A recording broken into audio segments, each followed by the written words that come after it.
Ang atong unang pagbasa, gipainomduman ni San Pedro ang mga Kristiyanos nga magmasinugtanon dapat sa Ginoo. Ingon siya, pag masinugtanon kamo sa Dios, ug ayaw ninyo ipahiuyon ang inyong kinabuhi sa mga tinguha nga inyong gihuptan kaniadto sa wala pa kamo masayod sa kamatuoran. Dako ka kini nga responsibility nato, ako nga pari, kamo nga kanunay magsimba, unsa gyud ang sakto, unsa gyud ang tinuod. Mauna nga muni pahinumdom nato ni San Pedro, pag masinugtanon kamo sa Dios. Nabitay uban moingon, kung nahibalo pa lang jud ko, sa una ra ko nagbinutan. Pabina mo ng mga conversion stories. Kanabang giunsa nila pagpuyo ang ilang kinabuhi nga naglunang sila sa bisyo. Unsay gusto nila ilang buhaton. Gusto silang mangawat, manulis, drugs, tanan. No? Kuyog sa mga dautan, mga babae. Muna'y kinabuhi nga tuwa sa sala. Apan sa dihang na-encounter nila ang Ginoong Hesus, unsa ka promising, no? Ang iyang mga pagtulunan, unsa kagaan sa kasing-kasing ang iyang mga gipangtudlo. Munang mibiya nyadtong daan nga kinabuhi, nya pirti ng lisura. Kay kanang pagsunod sa Ginoo kung atog yung tinud-on, it is about denying ourselves.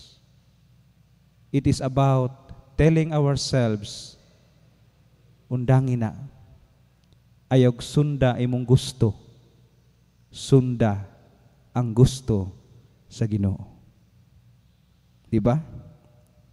Nya, kita, ingon pa si San Pedro, ayaw ninyo ipahiuyo ng inyong kinabuhi sa mga tinguha ngayong gihuptan kaniadto sa wala pa kamo masayod sa kamatuoran.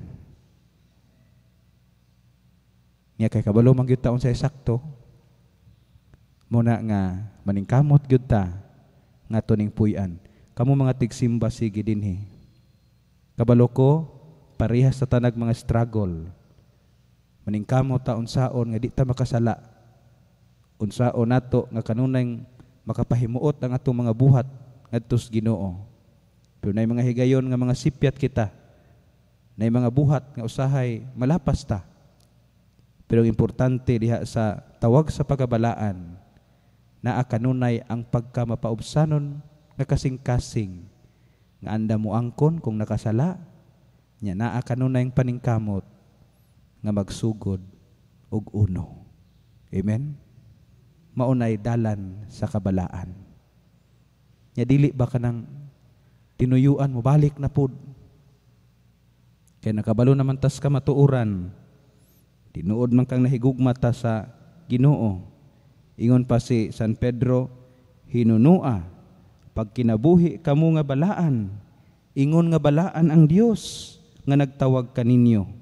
Kay ang kasulatan nag-ingon, pagbalaan kamo, kay ako balaan man. Na tawag ni sa Ginoo nato. Yan sa mga tao nga naningkamot gyud, ay mo kaguol, no? Kita kay usay kining pagpaningkamot nato nga di ta ma-appreciate sa uban, sa kauban sa tong pamilya. Nga say ang ilang makita kinirang atong first time nga sayop, no, pananglitan. Nga di balimtan na gyud tong uban nimong mga kabudlay sa pagpaningkamot, usahay magyukot atong dughan nga. Wa lang gyud mo kabalo giunsa nako pagpaningkamot, no, di ba? Naata ana nga mga paningkamot. Pero ay nagogagool Kay mao ra may makita gyud sa tao nang sayop nato. Ang importante nga atong nagbuhat tag maayo tungod sa atong gugma sa Ginoo. Di ba? Ang Ginoo ra man gyud ang nasayod nining tanan. No? At least nga kabalota ana nga dili buta ang Ginoo sa atong mga paningkamot. Mabitaw na sa atong ebanghelyo karon, niingon taon si Pedro nga nasayod ka Ginoo, nga gibiyaan namo ang tanan ug misunod kami kanimo.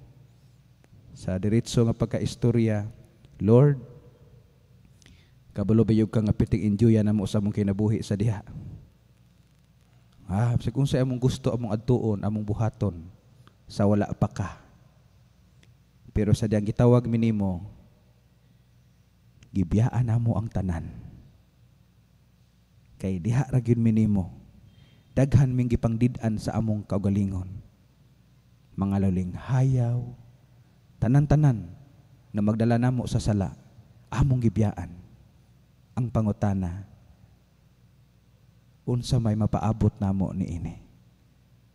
Say di ta mong winta na sa Ginoo, pero kabalong Ginoo nga dako kay nang pangutana sulod sa atong kasing-kasing.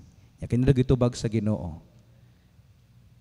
Sa tanan nimong kahago, sa tanan nimong paningkamot, kabudlay, pag-antos, kasakit, bisan gani kamatayon, tungod lang sa imong pagsunod nako, di na maka-escape sa akong pananaw. Kita ang Ginoo, ana. Kita ang Ginoo. Munang padayon ra gyud sa pagbuhat og maayo, kay mao ka na ang tinuod nga Kristiyano. Manindog. Magampo kita sa Dios.